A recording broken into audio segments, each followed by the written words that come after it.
pessoal, tudo bem? Sejam todos muito bem-vindos a mais um episódio da nossa Educação Conectada. Nós que somos da Escolap Academy Brasil, que é o braço acadêmico científico do Grupo Bebral, oferecemos essa oportunidade de troca, científica, um bate-papo com especialistas mais renomados aqui do Brasil para vocês. E hoje eu tenho um tema super importante a ser discutido, que eu acredito que todos os enfermeiros, principalmente a enfermagem, mas outros profissionais, né, Elaine, têm esse entusiasmo em saber, que é a gestão de OPME, no sistema de barreira estéreo rígida, e a gente vai falar um pouquinho mais sobre esse tema. E eu tenho hoje aqui comigo a minha grande colega e enfermeira, doutora em ciências pela Universidade de São Paulo, a querida Elaine. Obrigada, Cam. E nós temos a nossa querida convidada, a enfermeira Idalina Brasil, que é enfermeira pela Universidade Cruzeiro do Sul, especialista em ortopedia e traumatologia pelo Programa de Aprimoramento Profissional do Instituto de Ortopedia e Traumatologia da USP, MBA em Gestão em CME pela FACEAT,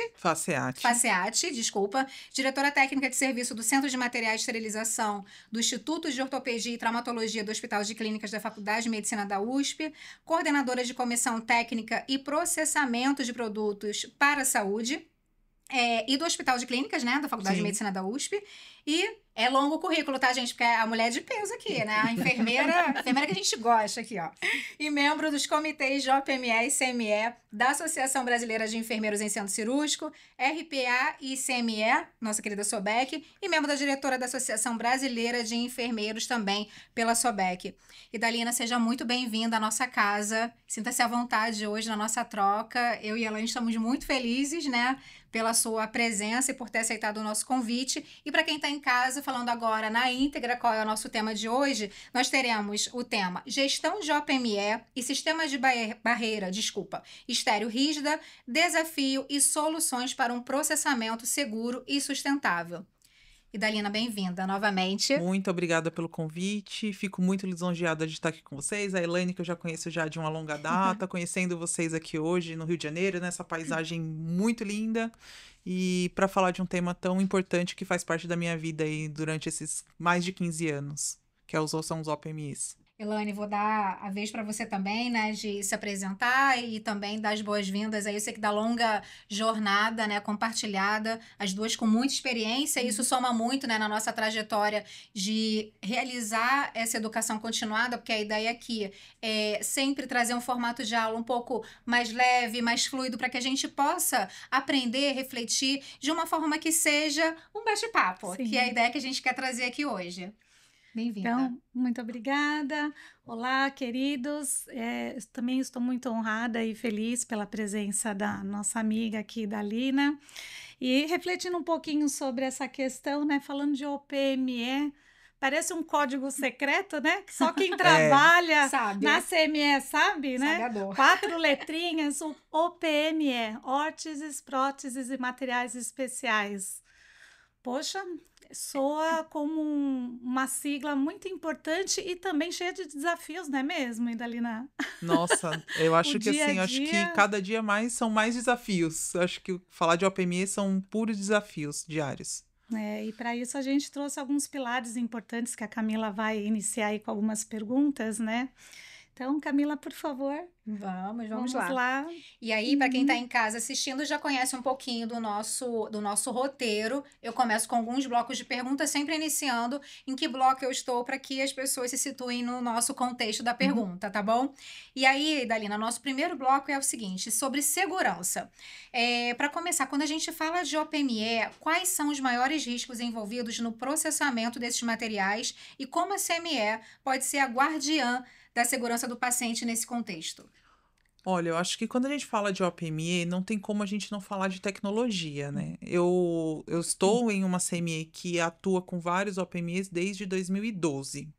De lá para cá, a gente vê o volume e a variedade de OPMEs que cada dia mais aumenta. Antes a gente tinha, 10 fornecedores com 2, 3 tipos de material. Hoje a gente tem uma gama gigantesca de produtos, com tecnologias avançadas, e às vezes a tecnologia ela não conversa com o avanço tecnológico do CME. Esse é um dos desafios, porque cada vez mais você tem sistemas mais complexos, mais difíceis de limpeza, de preparo, mais desafiadores para esterilização, e às vezes o CME ele não está acompanhando essa tecnologia.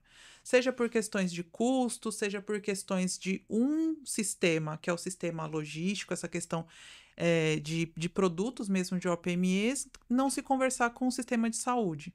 Eu acho que hoje um dos maiores desafios que eu enxergo trabalhando com OPME é justamente a gente ter que lidar com essa tecnologia, às vezes com um tempo curto de processamento, que é algo que muitas vezes você pode ter uma insegurança no processo de limpeza, você pode ter uma insegurança no processo de esterilização.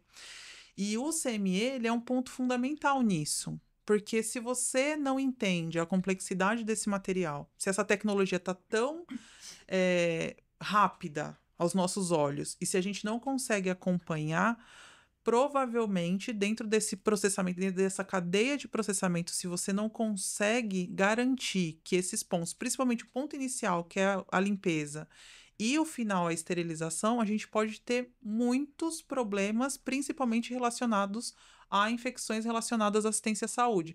Porque as pessoas, elas pensam muito em assistência à saúde de você estar ali tocando no paciente, né? O paciente está ali, você está tocando. Aí você fala, não, é assistência à saúde. E às vezes quem está lá no CME acha que por não estar tocando no paciente, ele não está fazendo assistência à saúde. E aí ele não consegue muitas vezes enxergar que aquele material que ele está ali processando vai dentro do paciente cirúrgico, dentro do paciente que está ali fazendo o procedimento. Então, acho que um dos maiores desafios é conseguir acompanhar esse avanço tecnológico com segurança, capacitando os profissionais para isso, porque na maioria das vezes o tempo não é hábil para fazer isso. Você recebe um material novo e você fala, e agora? Desmonta? Ou você desmonta e não sabe montar de novo.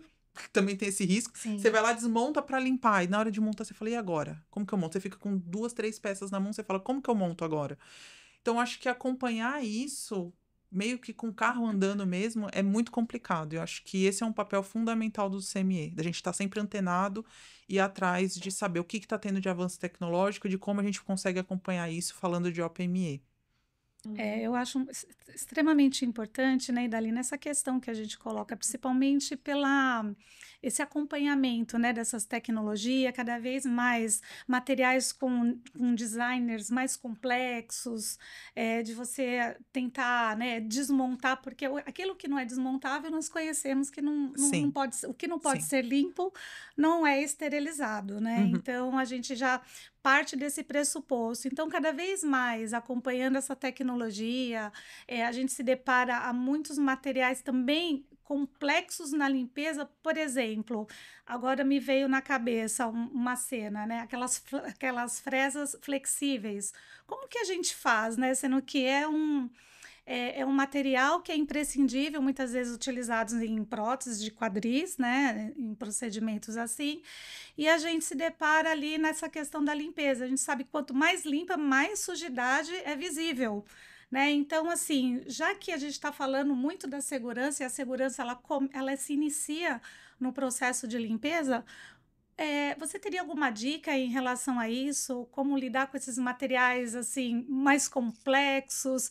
Se a base de protocolo, de validação, se uma substituição por uma outra tecnologia que vai fazer a mesma função, mas porém a CME consegue realizar essa limpeza? E já aproveitando aqueles materiais muito pequenos, né? Por exemplo, mini parafusos, bucomaxilo, enfim. O que você traz para a gente aí? Você pegou em dois dos piores, né? Dois dos piores. Top 1, top 2, né? As fresas flexíveis é algo... É que, assim, tem situações que eu acho que tem um ponto que é muito interessante, que é da gente falar o que a gente tem de evidência científica com o que a gente tem na prática. Porque, por exemplo, da fresa flexível, tem trabalhos falando que, por mais que você despenda todas as tecnologias no CME, não limpa. Aí você tá lá na prática, você recebe essa fresa flexível. Você fala assim, e aí? Por mais que eu faça tudo, eu ainda tenho aquela dúvida se tá limpo. Então, nesse espaço entre essas duas lâminas, ele faz uma alta rotação no canal intramedular do osso. Então, entre aquelas lâminas ficam sujidade. E aí, como que você acessa essas duas lâminas, né? A gente faz várias manobras. Então, Um puxa num um puxa de canto e um outro puxa canto, no outro outro. distorce, o outro vira dali, aí você tenta fazer uma série de mágicas, mas eu acho que hoje, pensando na fresa flexível, existem no mercado hoje fresas com outros tipos de formato. Hoje já existe a fresa semi-flexível, que ela já não tem esses dois laminados, ela é um tubo único Já que você facilita, né? consegue. Ela é canulada, ela tem um lumen, mas ela não tem as duas lâminas. Então já é Sim. um produto diferente. Porém, ela é mais caro, tem um valor aquisitivo maior. Então, não são todos os fornecedores que já substituíram, e há casos de deformidades ósseas maiores, o paciente tem um osso mais frágil. Nesses casos, muitas vezes ainda é necessário essa flexível. Certo. Então, alguns cuidados, principalmente com a fresa flexível, estou recebendo uma fresa flexível que visivelmente eu já estou enxergando ela com sujidade. O correto seria eu já nem receber esse tipo de fresa, porque ela já visivelmente ela já está suja. E eu já não tenho a garantia de quanto tempo esse material está sujo. Então, o correto seria eu devolver esse por fornecedor e pedir uma substituição por uma outra. E se, visivelmente eu não enxerguei nada, eu vou continuar considerando ela como um material sujo. E aí, a fresa flexível em específico, eu sempre dou uma dica que você não passa para o passo 2 se você ainda detectar algum tipo de resíduo. Por exemplo, eu iniciei a limpeza manual. Iniciei a minha limpeza manual, eu ainda estou vendo que está saindo algum residual daquela fresa, eu já não vou passar para ela para limpeza em ultrassônica, por exemplo, que é o modo de limpeza indicado para esse tipo de material. Eu vou continuar ali na limpeza manual até que eu não consiga visualizar nenhum tipo de sujidade. Aí eu vou falar, não, tô feliz, não tá saindo nada, já vou passar o preparo. Não, eu vou complementar com a limpeza automatizada em lavadora ultrassônica.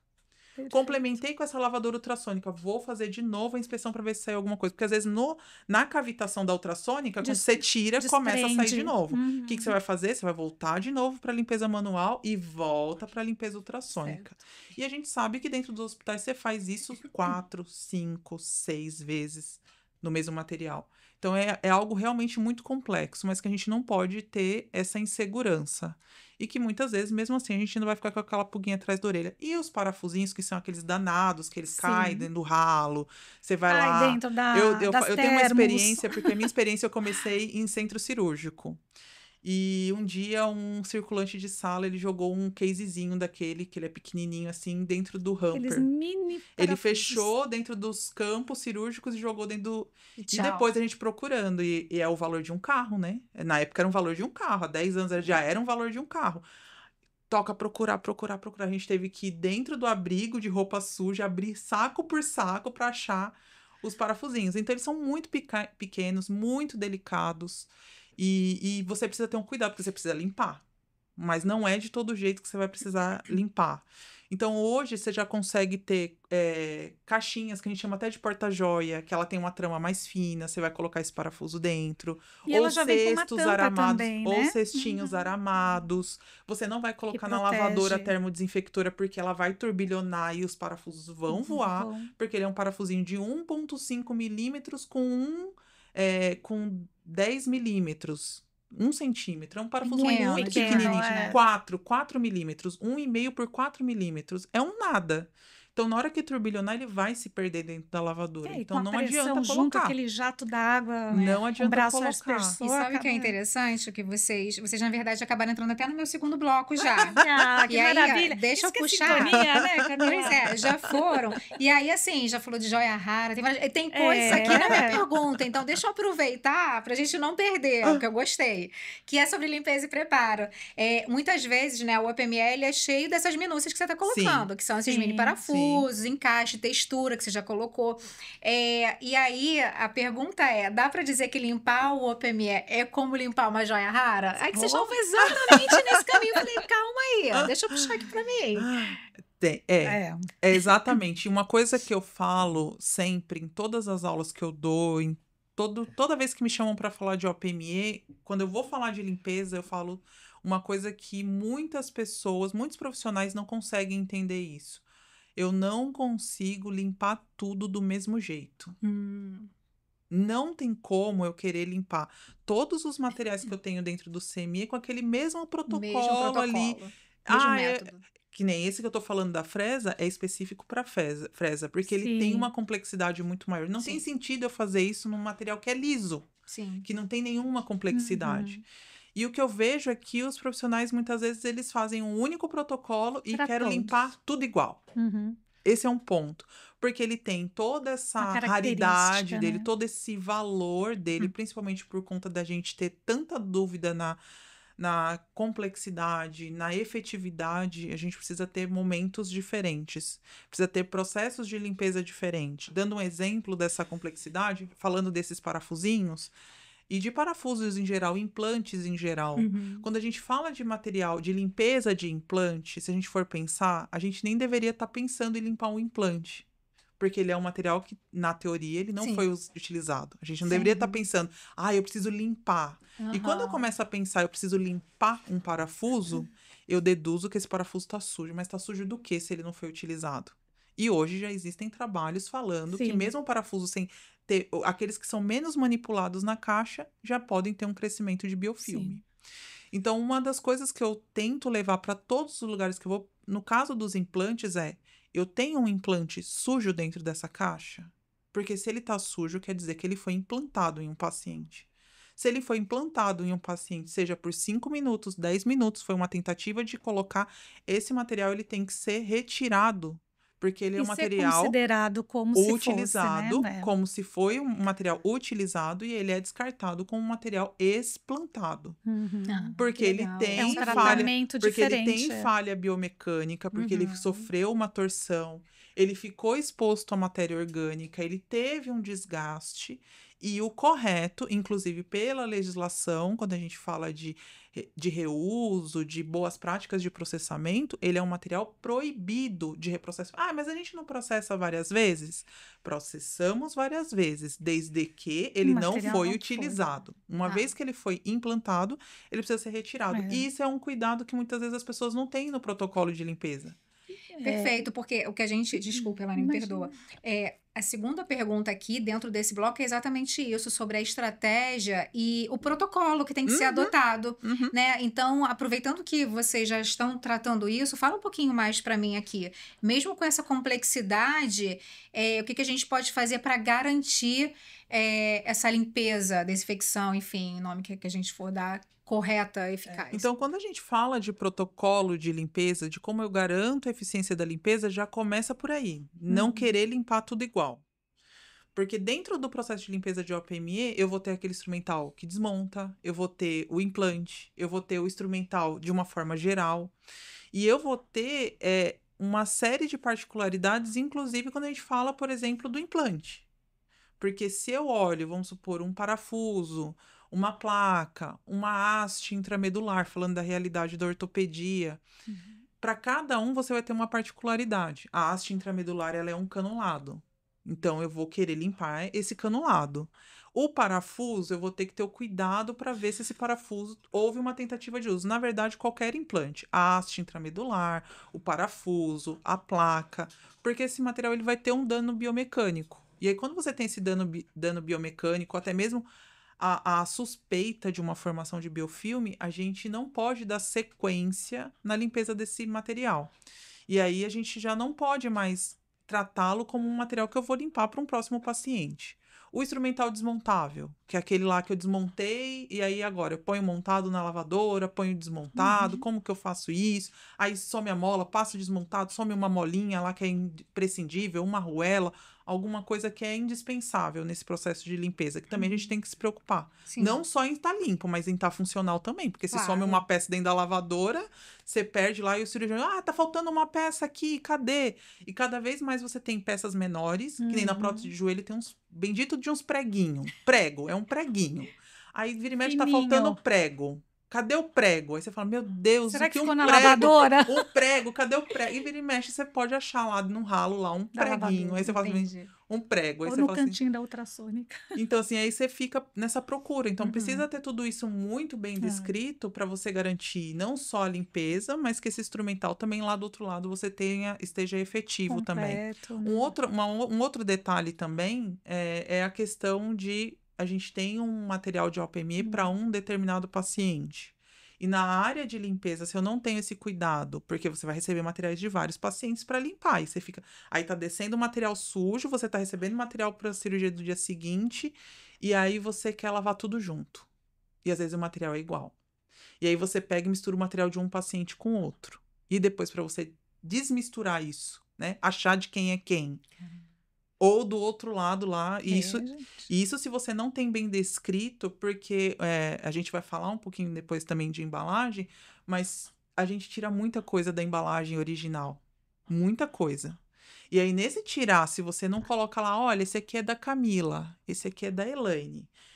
Sai lá do outro lado, quem tá lá do outro lado não vai saber de quem é esse material. Então, o material tá limpo, mas você não sabe de quem é.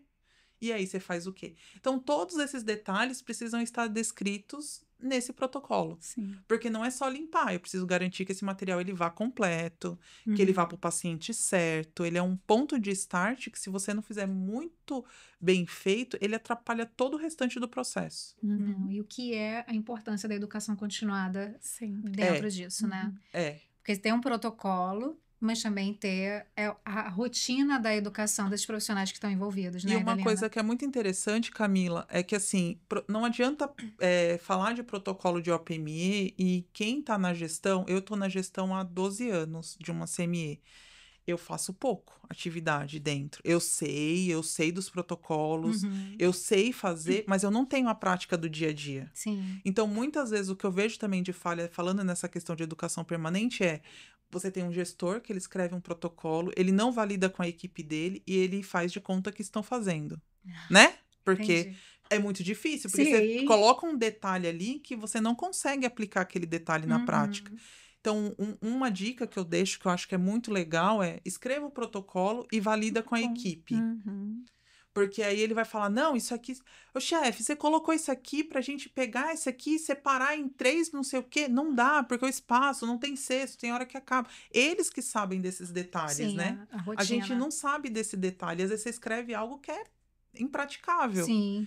E aí a gente faz de conta que escreveu um protocolo, eles fazem de conta que estão fazendo e não tá acontecendo. Então, hoje, pra gente, principalmente dos OPMEs, a gente escreve e aí leva para eles fazem uma roda mesmo de conversa, eles fazem um monte de críticas, não, isso aqui não dá, e aí fica adaptado para aquela realidade deles, porque a gente precisa que eles façam. E aí se segue, porque aí acaba que vira uma rotina que seja aplicável. Eu acho que também é algo muito importante quando a gente fala de educação permanente. E é uma forma de trazer também a equipe para as boas práticas junto, né? E a responsabilidade dele fazer, porque foi ele que falou que dava para fazer daquele jeito. Não sou eu que tô falando. Muito bom. Com a dica, viu, pessoal? Excelente. Tudo, né? Não, e fazer acontecer. E acontecer certo, que eu acho que é o que, no final, que todo mundo quer, o êxito, né? E não fica uma coisa imposta, fica uma coisa validada por todos, e né? E acaba que eles mesmos, um cobra o outro. Exato. Porque eles falam assim, não, foi a gente que falou, né? Em conjunto. Dá aquela coisa, tipo assim, você não vai fazer o que a gente mesmo falou que ia fazer, né? Muito bom. Não, excelente. E aí, indo para a terceira e última pergunta do nosso segundo bloco, ainda falando sobre limpeza e preparo, Idalina, como adotar o melhor método de sistema de barreira estéril, levando em consideração que trata-se, na maioria das vezes, de materiais pesados? Olha, é algo que é uma dor genuína, né? Porque, principalmente falando de ortopedia, a gente tem caixas... Eu falo que é a questão que eu comecei falando, né? Às vezes a indústria ela não conversa com assistência. Hoje a gente ainda recebe caixas de OPMEs com instrumental, com implante, que pesam 25 quilos, 27 quilos. Caramba. E aí, nem pensando na parte do preparo, mas ergonomicamente para o profissional manipular N vezes 27 quilos. Esses dias, a última vez que eu travei da coluna agora recentemente, foi porque chegou uma caixa gigantesca lá e eu, tigrona, quis pesar a caixa, porque a gente tem balança, a gente pesa na hora que chega para separar. Eu fui pesar, só a caixa vazia de OPME, 13 quilos, sem um instrumental dentro, só a caixa. Ergonomicamente... Só a caixa, uma caixa de metal pesada, 13 quilos. Com o instrumental, ela estava dando 27,5 quilos. Como que você manipula essa caixa com 27,5 quilos? E pensando na questão ergonômica. E também nos não desafios. tem embalagem para isso. Não, e não tem embalagem para isso.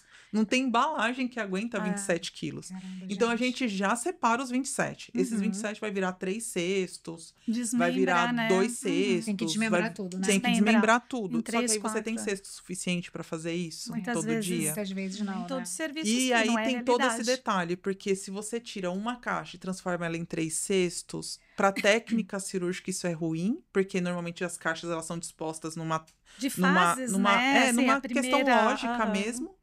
E você tem também a questão do perder, né? Porque você Você tira, desmembra você tanto, tira, né? Que tira de um acaba cesto, passa pro dificultando. outro, passa pro outro, passa pro Isso outro. quando dá, né, Dalina, para desmembrar desse formato. E quando tem aquele monte de parafusos, de placas, que já vem com as medidas certas, Que não dá para na, tirar. que não dá para Não dá para tirar, né? tirar. Implante não dá para tirar de caixa, ela pode vir o tamanho que for, não dá para É. tirar.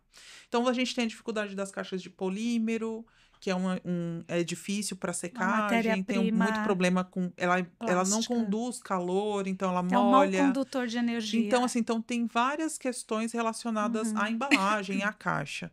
Eu tava comentando com a Elaine, falei, Elaine, me dá uma dor no coração quando eu vejo chegar um OPME dentro de um container todo amassado, que eu não consigo usar o container no OPME, porque tem empresas que eles até compram, por exemplo, o container.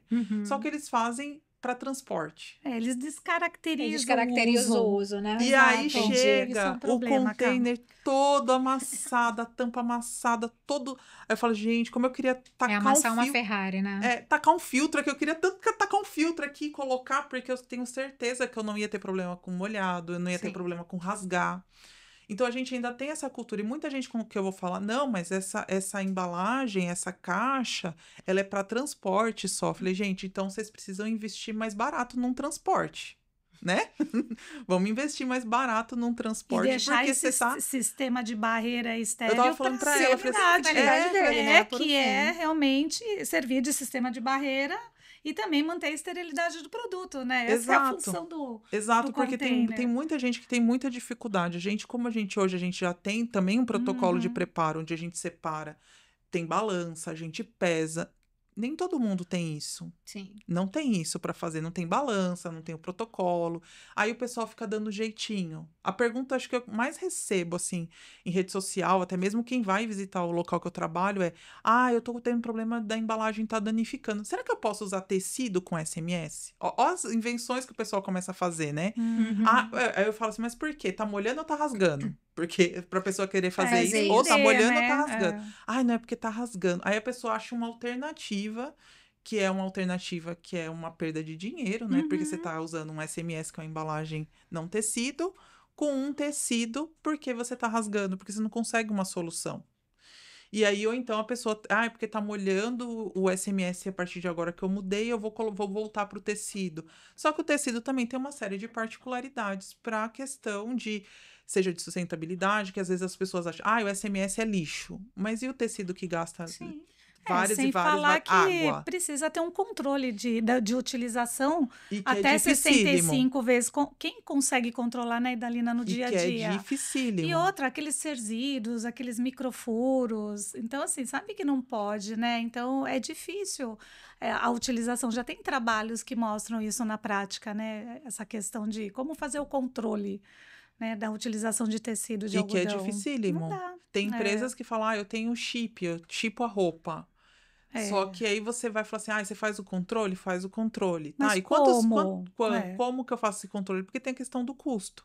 Chega no 65, a pessoa olha lá e fala, não, tá bonitinho ainda tá branquinho, não tem nenhum furinho ainda, ela vai continuar querendo usar, porque tudo gera um custo. E no do SMS tem essa limitação, porque ele vai te mostrar mais facilmente que ele tem um dano na estrutura, só que ele tem a sua limitação. Não dá para eu pegar uma caixa maior, e aí às vezes você vai gastar mais. Por exemplo, hoje eu trabalho com SMS, a gente gasta ainda mais com cover bag, com a embalagem isso que eu ia plástica falar. terciária, depois do processo de esterilização. Então eu gasto com SMS e gasto E com a mais uma embalagem embalagem plástica. secundária, né? Caramba. Então, assim, tem. Só que hoje a gente E por precisa que usa o cover bag, no caso? para dano. Por conta Pra de evitar dano. dano Entendi. na embalagem. Dano na embalagem.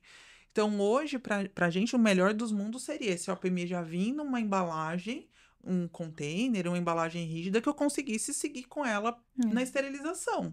que eu Que não viessem precisasse boas tirar condições para uso, né? boas condições para uso, num tamanho ideal, que eu conseguisse Uhum. colocar na lavadora, porque tem isso também, na A lavadora, capacidade da na lavadora, da autoclave. autoclave. Porque não adianta fazer um container. Tem empresas de OPME, eu converso bastante com elas, falando dessa questão de caixa, vamos tentar diminuir. Algumas já me mandaram alguns modelos, só que aí o que eles fazem? Fazem porque eles querem colocar tudo dentro de uma. Aí eles fazem uma caixa dessa altura. E coloca 3 Aí não entra em cestos. lugar nenhum. Não entra em lugar nenhum, né? Não entra em lugar nenhum, não entra na lavadora, às vezes não entra dentro da cuba da pia para você lavar, não entra dentro da ultrassônica.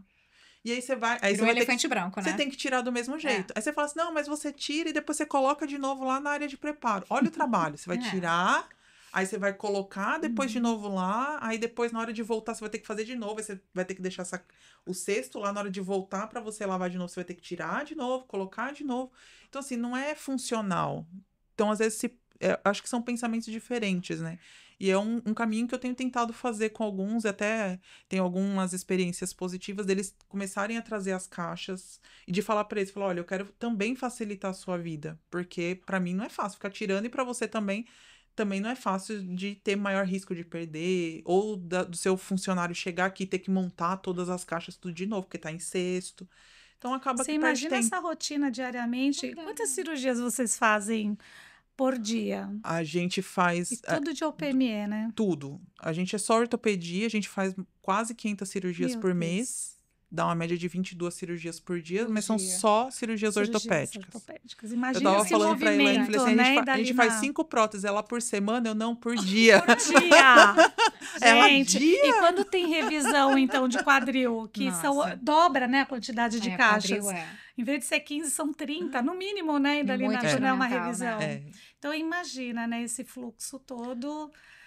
E essa questão da embalagem que eu acho extremamente relevante, né, e muito importante, mesmo porque a gente precisa realmente a prática levar para esses fornecedores, né, de OPME, realmente o que impacta no dia a dia para facilitar, né, o trabalho por conta da produtividade. Acho que a Camila tem alguma perguntinha em Tenho. relação a isso, Isso. né? Porque isso vai interferir também, é a produtividade, a qualidade, né? Para a gente poder entregar um material em boas condições, o que a gente espera? Um material livre de contaminação, né? Para chegar lá no paciente e a cirurgia transcorrer sem ter nenhum problema com relação à infecção de sítio cirúrgico. Mas isso é muito importante. Então, aproveitando o gancho, acho que a Camila tem alguma coisa aí para perguntar. Tem. Aproveitando o gancho perfeito. Que é a produtividade com qualidade, que é esse bloco que a gente tem agora. E aí, Idalina, é o seguinte, a nossa pergunta é: o volume de cirurgias e o curto tempo para o processamento dos OPMEs desafiam qualquer CME. Como equilibrar produtividade e qualidade sem colocar em risco o desempenho desses materiais? Então, quando a gente fala de, eu preciso manter produtividade sem afetar a qualidade, a gente precisa pensar em indicadores. Eu preciso ter indicadores de qualidade e de produtividade. E eu acho que esse é um grande aliado que eu percebo que talvez nem todo mundo usa isso como uma ferramenta para conseguir melhorias, inclusive, para o CME. Porque a questão do curto tempo é real. Por mais que você tenha, hoje eu tenho um serviço que ele é estruturado, eu tenho um horário de corte, de recebimento, não se recebe em qualquer horário. Porque tem instituição que fala, não, mas eu tô recebendo material das 7 horas às 2 da manhã. Onde eu trabalho não acontece. Eu tenho um horário de corte e mesmo assim é um horário curto. Porque você segue todas as etapas. Só que se você não mostrar que esse tempo é curto e que quanto mais curto eu tenho esse tempo, mais chance de eu ter sujidade, mais chance de eu ter uma caixa molhada, mais chance de eu ter uma embalagem danificada é maior, a gente não consegue a melhoria que a gente precisa. Dando esse exemplo, vamos por, eu tenho um curto tempo e tô tendo não conformidades. Eu sempre falo que eu sempre aprendi tomando paulada na cabeça. Primeira vez, eu tava recente no CME, me chamaram e falaram assim, olha, a gente quer saber o que tá acontecendo no CME porque tá tendo muito problema. E eu não sabia responder, quer dizer, eu sabia das dores que eu tinha, falava que, olha, o material tá chegando tarde, tá. Quanto tá chegando tarde? Aí eu, cri, cri, cri, cri. Não sabia responder. A partir daquele dia, saí com a minha lição de casa. Falei, não, vou cronometrar os tempos. Chamei o pessoal, falei, olha, a gente foi chamado, tá acontecendo isso, eu preciso que vocês me ajudem, vamos colocar os tempos, eu preciso que vocês coloquem os horários de recebimento. E aí comecei a fazer essa relação. Uhum. Quando tinha um problema, eu vinha fazendo o caminho dele, mostrando que, olha, quanto mais tarde ele tá chegando, mais problemas a gente tá tendo. E aí se entendeu que, olha, então não dá para receber em todo horário. Aí consegui, depois do puxão de orelha, depois de ter levado a pauladinha lá, consegui ajustar o horário. Aí a gente vai para RH. Eu falo que a gente da enfermagem, a gente tem uma dor que é muito genuína, que é de faltar gente. Todo lugar falta gente. Só que a gente fica com aquela dor de falar assim, ai, a minha equipe tá cansada, eu tô cansada. E a gente precisa ter uma visão muito séria e até mesmo, de certa forma, fria, de que a instituição ela não tá preocupada se eu tô cansada, se a minha equipe tá cansada. Ela tá preocupada com uma produção que ela precisa seguir. Eu trabalho em instituição pública e hoje em dia a gente fala de produtividade. Não é mais assim, nunca foi, onde eu trabalho nunca foi, mas o que eu vejo é que antes o pessoal não pensava tanto em produtividade em serviço público. Sim. Hoje já se pensa em produtividade. Mas ninguém tá preocupado se eu tô cansado ou não, porque tá todo mundo cansado. Tá todo mundo cansado igual. E aí a gente começa a falar de uma forma mais fria. Olha, quando você vai para um gestor e fala assim, olha, a gente está produzindo tantas caixas de OPME por noite, porque a maioria é processada à noite para o dia seguinte, e dessas caixas eu tenho X funcionários que estão com a produtividade X, aumentou o número de absenteísmo, porque esse profissional ele tá adoecendo. E é muito nítido, quando você começa a ter sobrecarga, o absenteísmo aumenta rapidamente, é muito rápido, e aumentou o número de notificações. Então, daqui a pouco a gente vai ter problema, a gente não vai conseguir produzir. A direção, ela te olha diferente quando você consegue mostrar que você está preocupado com a qualidade, mas não só com a qualidade, com a produtividade. Também. Porque a gente precisa ter essa preocupação, seja no privado, seja no público. Eu acho que ambos têm o mesmo propósito, só que quando a gente fala de serviço público, você tem aquela pessoa que ela tá esperando há muito tempo já aquela cirurgia. Hoje a gente fala de realidades de filas de cirurgias de 10 anos. Imagina uma pessoa ficar esperando 10 anos para fazer uma cirurgia. Nossa. Com uma dor, com uma limitação, Sim, falando de ortopedia. sim. E assim, a gente pensa muito nisso. Então, quando você vai falar com um gestor, que você fala para ele em números, com dados, olha, tal fornecedor não está cumprindo horário, não está cumprindo a qualidade, está entregando material sujo. Eu estou precisando devolver o material, a cirurgia está suspendendo começo a porque olhar não está tendo diferente, tempo hábil. Você tem um parceiro, você começa a ter um parceiro dentro da instituição, que ele começa a entender que a produtividade precisa caminhar junto com a qualidade. Então, acho que indicadores é fundamental, principalmente quando a gente fala de OPME, que é tão complexo. Excelente. E aí, falando sobre produtividade, qualidade, eu vou entrar no bloco da sustentabilidade, porque vai tudo, né, se conectando. E aí, Dalina, a gente vive assim o desafio de fazer mais com menos em qualquer lugar, Exato. né? E a gente precisa pensar nessa responsabilidade ambiental. Então, como é que você enxerga o papel dos containers, né, que a gente vai tratar agora, e de outras soluções que são reutilizáveis no processamento do OPME, dentro que a gente possa falar de uma CME sustentável? Olha, eu acho que a gente pensar em semi-sustentável, principalmente quando a gente pensa assim em embalagem, em custo de embalagem, porque eu acho que antes até do que a gente fala de quero container, que eu acho que é um sonho da maioria. É você ter uma embalagem que ela principalmente não vai ser danificada durante esse trajeto. Eu não vou estar preocupada, tipo, bateu aqui no canto, rasgou. Essa daqui tem uma bandeja que tem um cantinho, rasgou. E eu não vou mais ter essa preocupação. Eu acho que todo mundo, se falar para todo mundo vai achar uma ideia maravilhosa. Mas a gente também tem um outro lado, que é a questão de volume. Porque às vezes o OPME que é recebido, o OPME que é processado, nem todo ele é utilizado. Às vezes é por um material solicitado a mais, ou a suspensão cirúrgica, que vai gerar todo um gasto, inclusive em questões de sustentabilidade, água, embalagem, outros insumos, escova, a mão de obra mesmo. E aí você tem um material que nunca é utilizado. E a gente também precisa ter esse olhar, medir isso. Quanto que eu estou devolvendo da minha produção sem utilizar?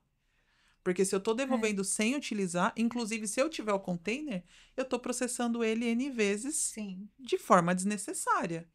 Ele vai estar ali cumprindo o seu papel de diminuir meu gasto ali com embalagem, mas eu vou estar desgastando ele de forma desnecessária também.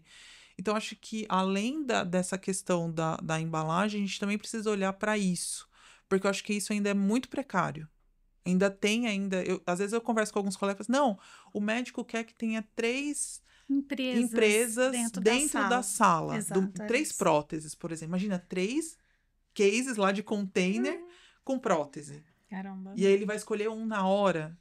E o restante você vai abrir tudo e vai devolver tudo.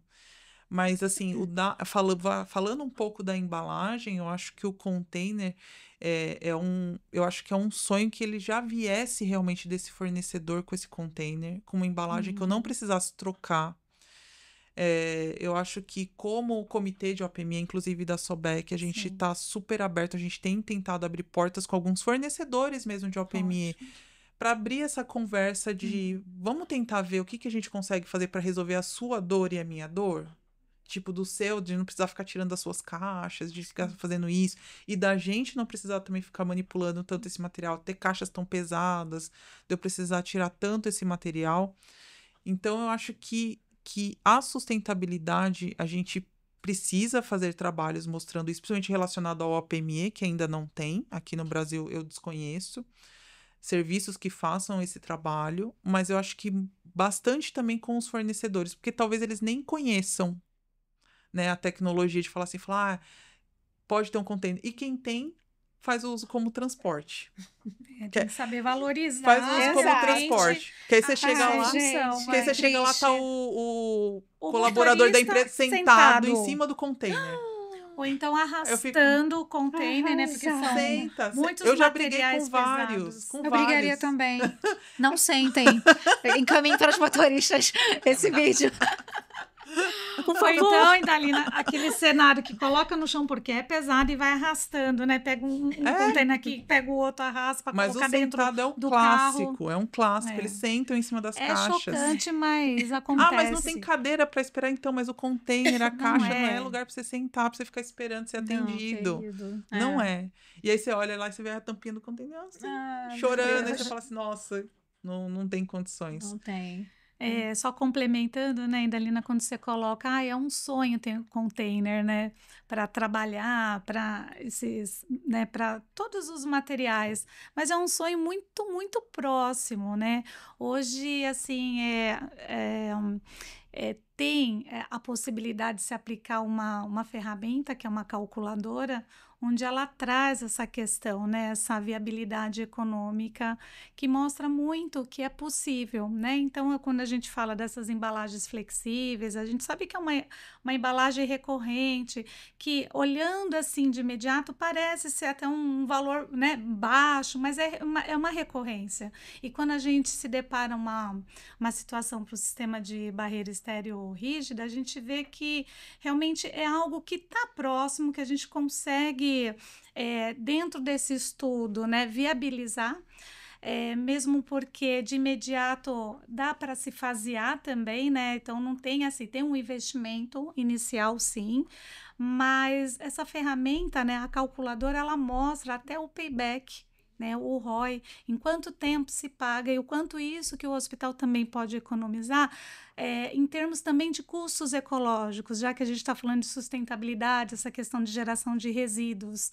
Então, os estudos mostram que a partir de 60, considerando um hospital, né, tem um estudo bem relevante que fala de um hospital que faz 5.000 sets cirúrgicos, né, caixa cirúrgica de processamento. Então, ele mostra que a partir de 68 ciclos de esterilizações, que é o ponto mesmo de equilíbrio, ele já começa a mostrar resultados importantes em relação à pegada de carbono, né, a questão do CO2, o quanto isso impacta para o meio ambiente. E a gente está, assim, numa era, até 2030, que nós temos que cumprir com essa questão da sustentabilidade, principalmente os hospitais. Porque olha que interessante, um relatório de 2019 que eu estava lendo, que inclusive acho que também vem da parte da Organização Mundial da Saúde, mostra que se os hospitais fossem considerados como um país, ele seria o quinto hospital, o quinto país assim que estava consumindo muito CO2, né, por conta dessa geração de resíduos, e isso impactou bastante, né, falou, nossa, se os hospitais estão assim, bem, né, próximos de ser considerado um país como um emissor de gás carbônico, como que está, né, o nosso meio ambiente, né, com esse tipo de impacto. Então, isso faz a gente trazer também algumas reflexões para o dia a dia. Mas você Né? sabe, Elaine, o que eu falo da questão do fornecedor é porque o que acontece? Falando do OPME, porque eu, por exemplo, com um caixa que eu tenho da instituição, há mais de 10 anos eu já tenho um container, eu já não uso embalagem. Só que com o OPME, o que acontece? Eu preciso ter muito casado esse container com o que eu tenho de designer da bandeja. Sim, do instrumental, Do né, que você instrumental. vai Uhum. utilizar. E hoje você tem, às vezes, bandejas que Tamanhos. são dessa largura. Aí você tem um comprimento desse tamanho. A gente É não a- vai ter container para isso. É a conformação, E aí a gente né? vai continuar tirando da bandeja e jogando dentro do container. Então, assim, também a gente precisa ter essa parceria para que eles Sim, entendam com o quais são os fornecedor. padrões Sim, né? que eles vão precisar. Porque eu posso adquirir o container. Vamos supor assim, eu posso fazer um plano para adquirir o container. Só que se eu adquirir o container e eu não conseguir usar ele, ou eu continuar fazendo a prática, porque eu vou fazer uma promessa, né? Eu vou fazer uma promessa para o diretor e falar assim: olha, a partir de hoje a gente vai colocar container, eu não vou mais precisar tirar nada da bandeja. Então eu garanto para você, me chega uma bandeja que eu não consigo, eu tô tirando tudo e jogando dentro do Tudo, né? cesto. Aí ele vai falar: ué, mas você não falou que não precisava mais tirar, os médicos continuam reclamando que você tá tirando. Então, assim, a gente precisa fazer essa É a conversa utilização, deles exatamente, com entenderem os e falar assim: olha, fornecedores. existe um padrão, é o europeu, é o americano, que é desse tamanho. Então, a sua bandeja tem que ter, no máximo, esse tamanho, Essa com medida, essa né? medida. Porque senão a gente vai continuar com o mesmo problema. Certo. Então, a gente precisa fazer essa tríade, né? Tipo assim, o fabricante do container com os de OPME com o hospital. Porque Sim. senão a gente vai ficar com uma solução que também não vai se aplicar muito. Por isso que a gente está tentando se aproximar desses fornecedores. Por isso que eu tenho Pra brigado viabilizar, tanto. né? Teve recentemente agora hospitalar, fui batendo um monte de empresa lá de OPME. Falei, olha, tá vendo essa caixa aqui sua aqui, ó? O motorista senta em cima. Por quê? Porque ele só usa para transporte. A massa, porque a caixa é pesada. Porque... Aí eu pegava a caixa com ele e falava assim, ó, pega essa sua caixa. Não é pesado? É pesado. Eu falei, então rasga, molha, papapá. Então, assim, é um trabalho que ele... Aí ele falou E assim, compromete nossa... a vedação, compromete tudo, né? Você não consegue utilizar. Só que aí ele vem e fala assim, não, mas é porque senão ele vai ter que desmembrar em mais. Então, talvez se ele tiver esse entendimento que existe uma embalagem, que se ele fizer do tamanho certo, de um tamanho que é um padrão, talvez não vai precisar tirar o material dele da bandeja, talvez é um caminho. Temos um trabalho árduo pela frente, Exato. né? Pra gente iniciar até essas Mas iniciativas, a gente consegue. Consegue. Nossa, excelente aí a nossa discussão. E indo para o nosso quinto bloco, que aí nós vamos falar sobre economia inteligente e rastreabilidade, a pergunta é para você, Idalina. A gente sempre ouve que OPME é caro. Mas se a gente dissesse que processar corretamente é o caminho para economizar, então aí você pode compartilhar exemplos de como a rastreabilidade e o controle de qualidade vão ajudar a evitar as perdas e garantir essa eficiência no uso dos materiais? Compartilhe um pouquinho com a gente. Olha, a rastreabilidade... Eu costumo falar que a rastreabilidade é a anotação de enfermagem do CME, né? Porque antes, se você não tem nada ali registrado do que você fez, você não consegue fazer nada. Você não consegue nem saber onde você errou. Então, acho que esse é um primeiro ponto. Você ter rastreabilidade, ela te mostra onde você teve a falha, ela te mostra onde você pode melhorar e onde você pode alavancar a sua Sim. qualidade. Acho que a rastreabilidade, ela vem muito de ponto nisso. Porque quando a gente pensa, eu economizo com processamento, e realmente você vai economizar. Porque se eu tiver um jogo que a gente falou aqui de revisão de prótese de quadril, onde uma caixa tinha uma peça com sujidade e aí estava tudo aberto em sala, eu preciso reprocessar as 23 caixas de novo, olha quanto que eu vou gastar de novo, Sim. né? Então, assim, o refazer, o retrabalho, ele é muito custoso. E ele não é só custoso em vias financeiras, ele é muito custoso emocionalmente também para a equipe. Porque você tem uma É um equipe que deu desgaste, sangue nossa, à sim. noite, e aí no outro plantão, quando ela chega, ela recebe a notícia que aquele material que ela passou tinha uma caixa com uma peça que precisou refazer as 23 caixas. Ela se sente destruída. Não, imagino. Porque ela fala assim, nossa, eu trabalhei a noite inteira preparando aquele material. E Uhum. vai ter falha, porque é humano, você vai Sim. ter falha. E aí ele fala assim, nossa, mas eu perdi todo. Então, assim, não é só a perda financeira. E realmente essa questão de você ter uma falha, de você não ter um protocolo bem descrito, você não ter uma estrutura institucional que te permita estabelecer horário. Uma coisa que eu nem falei, mas tem muito CME e tem muitos hospitais que não tem um local específico para receber o OPME. Você recebe no corredor.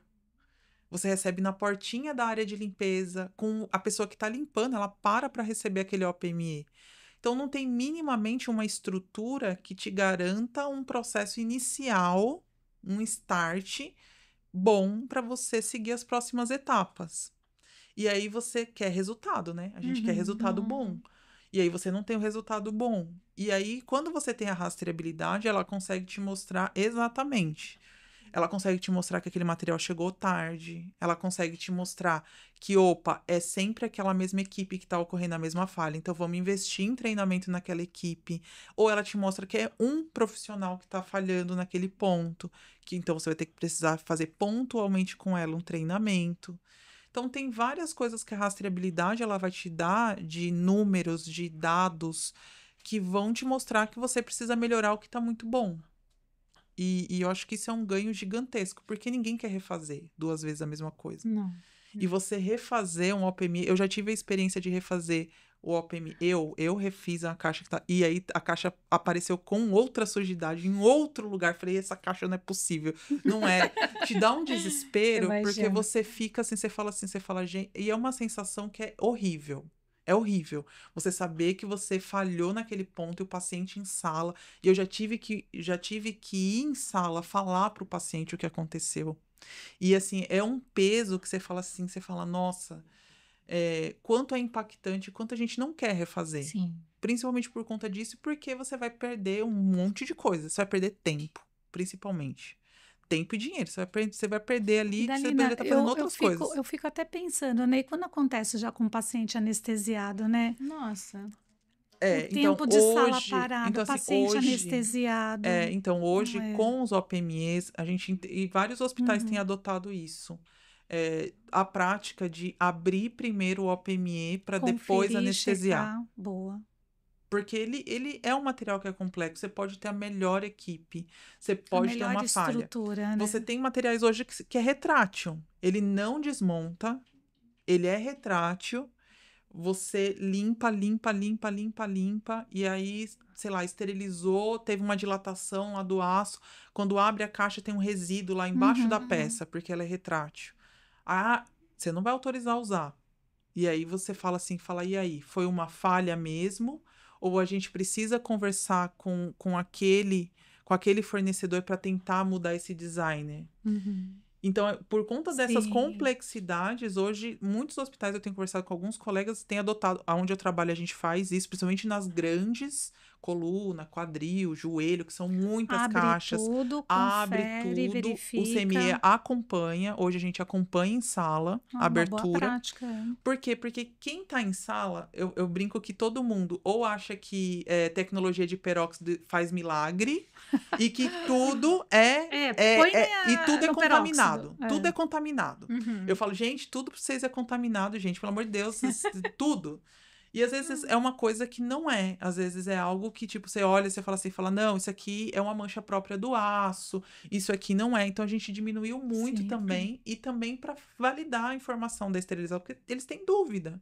Às vezes eles vão ter dúvida da montagem, dúvida não sei o quê. Então a gente adotou essa prática nas Certo. cirurgias do início do Bom. dia, o CME acompanhar essas grandes.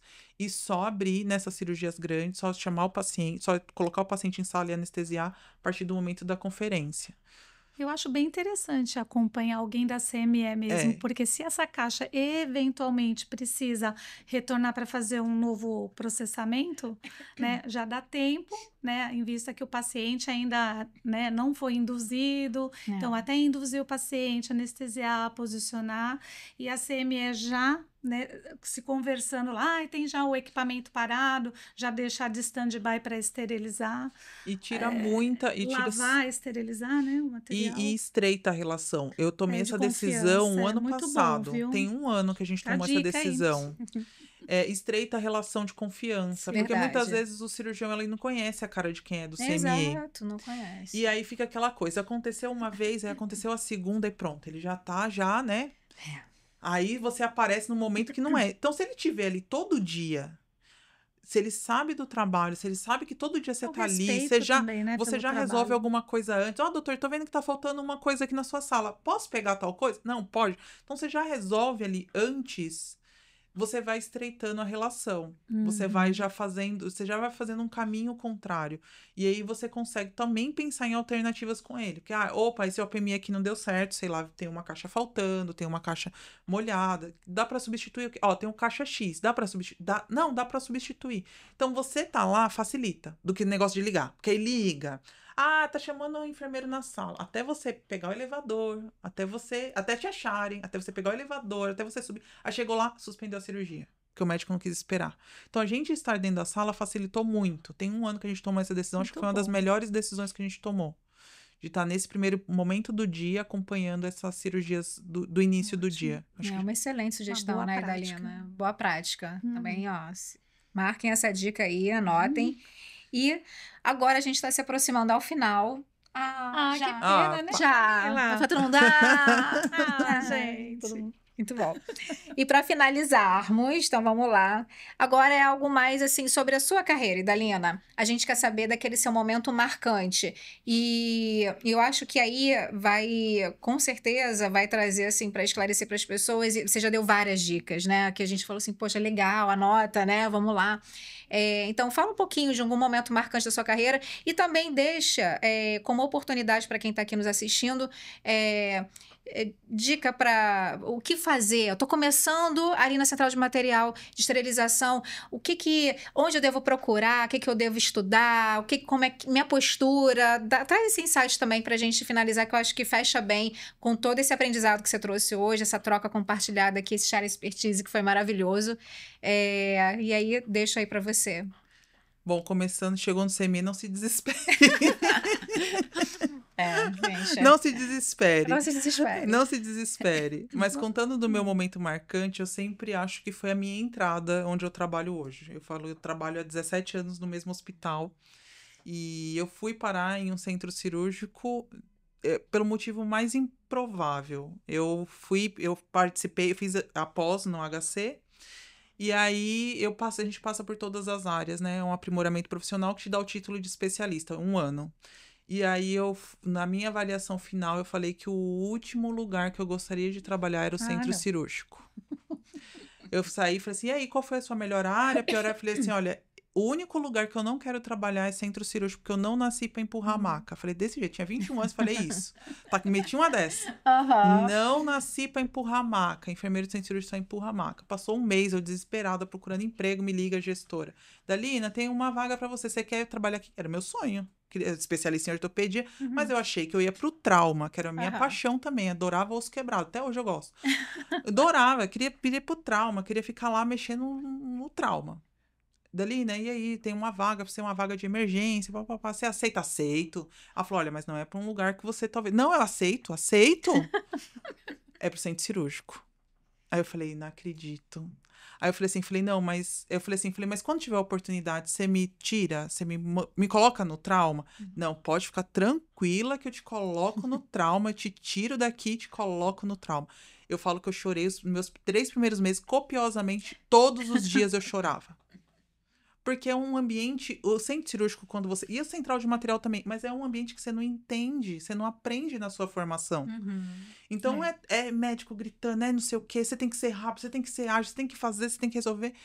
Quando deu 6 meses, ela falou, olha, e aí, surgiu a sua vaga, você vai? Eu falei, não, agora eu não quero ir mais. Agora eu tô apaixonada, eu quero ficar aqui no centro cirúrgico. Tava apaixonada pelo centro cirúrgico. Até então, Dalina, e aí, CME, vamos?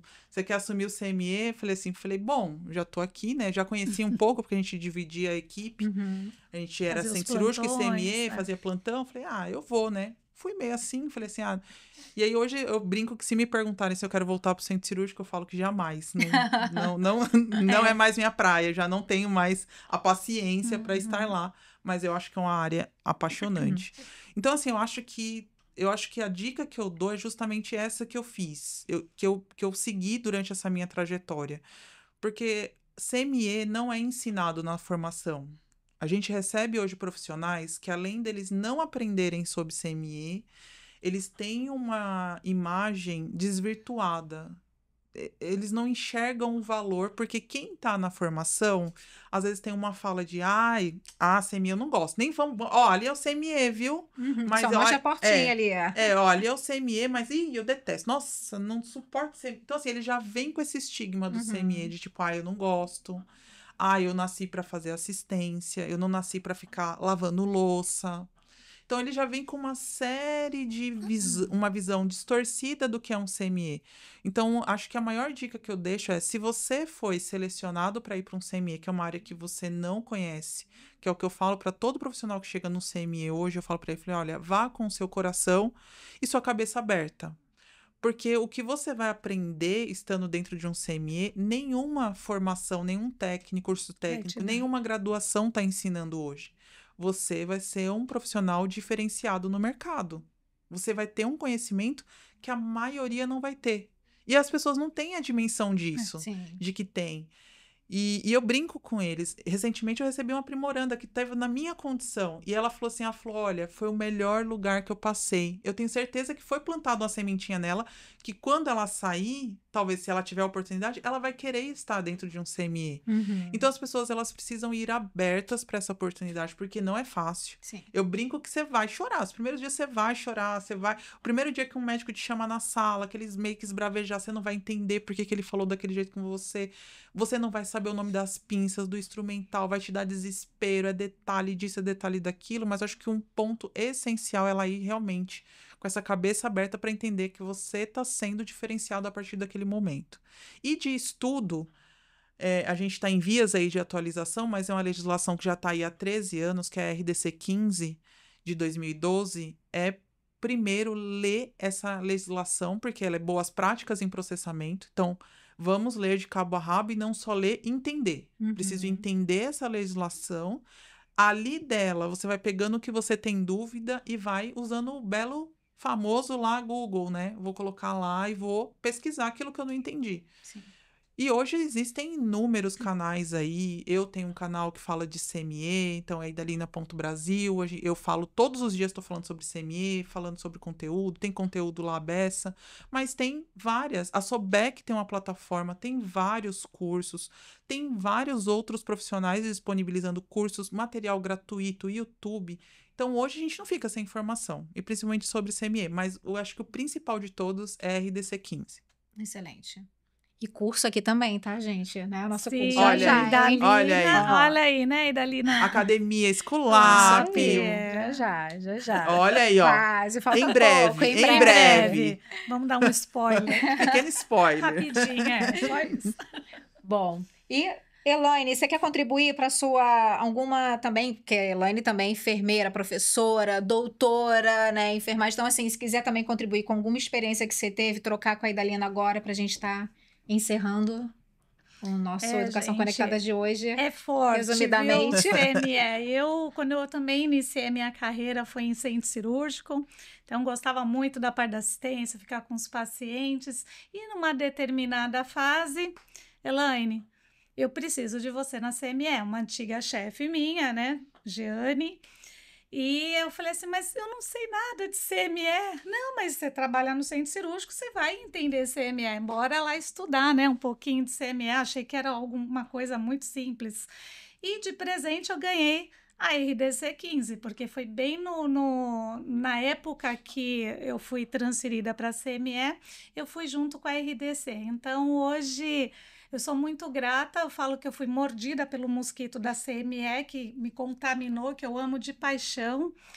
E até hoje a gente vem falando, né, estudando também, se aprimorando com as boas práticas em CME, com essas palestrantes maravilhosos, amigos, essas referências que nós temos hoje, que são renomados aí no assunto. Então, assim, eu sou muito grata por tudo. E também pela Esculap, Ambibral, né, que me deu a condição que mesmo saindo da área hospitalar, eu continuo com essa essência aqui no coração. Aliás, a CME é o coração do hospital. E já para finalizar também, né, Caio, eu queria só também agradecer a Idalina pelo convite, por essa aula maravilhosa, né? Foi muito bom esse nosso bate-papo. E dizer, né, Idalina, que atrás de cada parafuso que você comentou, de hastes, de placas, de próteses, a gente tem aí uma engrenagem essencial que é a CME, né? Que cuida de tudo isso para a segurança, para a gente garantir as boas práticas. Então, da minha parte, eu encerro, né, então, com essa mensagem e agradecer mais uma vez a sua presença aqui conosco. Obrigada. Idalina, a mensagem final. Fico muito, muito, muito feliz. Foi muito bacana estar aqui com vocês hoje, fazer essa troca. Acho que compartilhar conhecimento, falar sobre CME é a minha paixão. De falar para as pessoas que, olha, é legal sim, venha, por mais que seja difícil. É como a Elaine falou, é apaixonante, assim. Eu sou uma eterna apaixonada. Por mim, eu acordo falando, eu tô de férias e falei assim, olha, que tô aqui falando de CME, vou continuar falando de CME.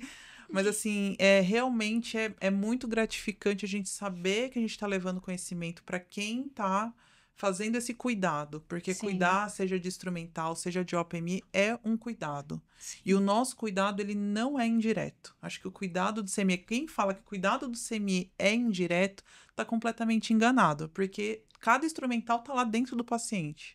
Excelente. Ele está ali invadindo, né? Ele literalmente está dentro. Literalmente invadindo o paciente. Então, a gente está ali juntinho dele e a gente precisa pensar com muito carinho nesse contato direto que a gente tem com o paciente, porque a nossa assistência faz total diferença nos pacientes. Só agradecer vocês mais uma vez, foi incrível. E muito obrigada. E até uns próximos, se vocês me quiserem aqui. Teremos, com certeza. Teremos outro episódio. E é isso, pessoal. Então, o nosso episódio se encerra aqui. Se você quiser deixar um comentário, dúvidas, pode escrever que a gente repassa para a Idalina, a gente também responde. Não deixe de nos seguir nas nossas redes sociais. E foi um prazer tê-los conosco. Tchau, tchau. Tchau, tchau. Tchau, tchau.